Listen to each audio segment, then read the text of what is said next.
മുണ്ടക്കൈ ചൂരൽമല ഉരുൾപൊട്ടലിൽ സർക്കാരിന്റെ പുനരധിവാസം നീളുന്നു. 975 പേരാണ് ഇപ്പോഴും ക്യാമ്പുകളിൽ കഴിയുന്നത്. 404 കുടുംബങ്ങൾ കൂടി സ്വമേധയാ കണ്ടെത്തിയ വാടക വീടുകളിലേക്ക് മാറി.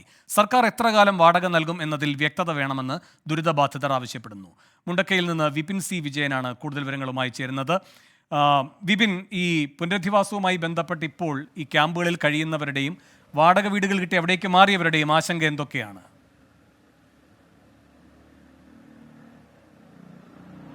വേണു, ഇവരെ ദുരന്തബാധിതരെ സഹായിക്കുന്നതിന് വേണ്ടി സർക്കാരിന്റെ നടപടിക്രമങ്ങൾ നടക്കുന്നുണ്ടെങ്കിലും അതിലെ വേഗതയും വ്യക്തതയും ഇല്ല എന്നുള്ള ആക്ഷേപമാണ് നിലവിൽ ഉയരുന്നത്. കാരണം അതിൽ ഏറ്റവും പ്രധാനമായത് ക്യാമ്പുകൾ 10 ക്യാമ്പുകൾ സ്കൂളുകളിലാണ് പ്രവർത്തിക്കുന്നത്. സ്കൂൾ തുറക്കണമെന്നുള്ള ആവശ്യവുമായി ഈ സ്കൂളിലുള്ള ആളുകൾ തന്നെ ഇവരോട് സ്വയം സ്ഥലങ്ങൾ കണ്ടെത്താൻ ആവശ്യപ്പെടുന്നു എന്നുള്ളതാണ്. അങ്ങനെ കണ്ടെത്താനാണെങ്കിൽ ഈ മുണ്ടേരി അടക്കുന്ന സ്ഥലങ്ങളിൽ ഇപ്പോൾ നിൽക്കുന്ന മേപ്പാടി, വൈത്തേരി അടങ്ങുന്ന ഭാഗങ്ങളിൽ എവിടെയും തന്നെ വാടക വീടുകൾ കിട്ടാനില്ല. കിട്ടാനുള്ള വീടുകൾ 6000 രൂപയാണ് സർക്കാർ ഇത് വാടക ഇനത്തിൽ നൽകുമെന്ന് പറയുന്നത്. ഈ 6000 രൂപയ്ക്കുള്ള വീടുകൾ ഒന്നും തന്നെ കിട്ടാനില്ല. അതുകൊണ്ട് തന്നെ ഇവർക്ക് സ്വയം അത് കണ്ടെത്താനുള്ള പ്രതിസന്ധിയുണ്ട്. ചൂരൽമല പ്രദേശത്താണെങ്കിൽ വാസയോഗ്യവുമല്ല.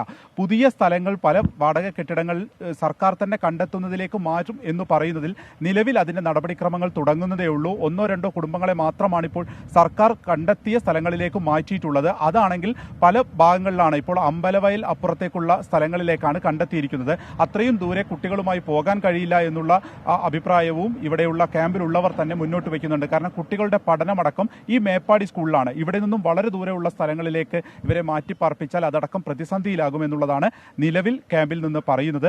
കൂടുതൽ പേർ ക്യാമ്പിൽ നിന്ന് പോയി തുടങ്ങി. ഇപ്പോൾ 404 കുടുംബങ്ങൾ ഈ 2 ദിവസത്തിനുള്ളിൽ തന്നെ ബന്ധുവീടുകളിലേക്കും അവർ സ്വമേധയാ കണ്ടെത്തിയ വാടക വീടുകളിലേക്കും പോയിട്ടുണ്ട്.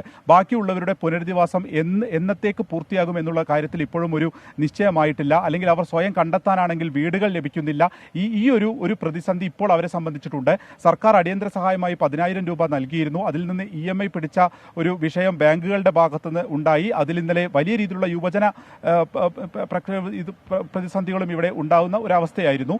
എന്നാൽ ഇപ്പോഴും ആ സ്ഥിതിയിലേക്ക് മാറ്റം വന്നിട്ടില്ല എന്നുള്ളതാണ്. കാരണം ഇവർക്ക് പല സ്ഥലങ്ങളിലേക്കും വാടക വീടുകൾക്ക് പോകുമ്പോൾ മുണ്ടക്കയിൽ വിവരങ്ങൾ നൽകി.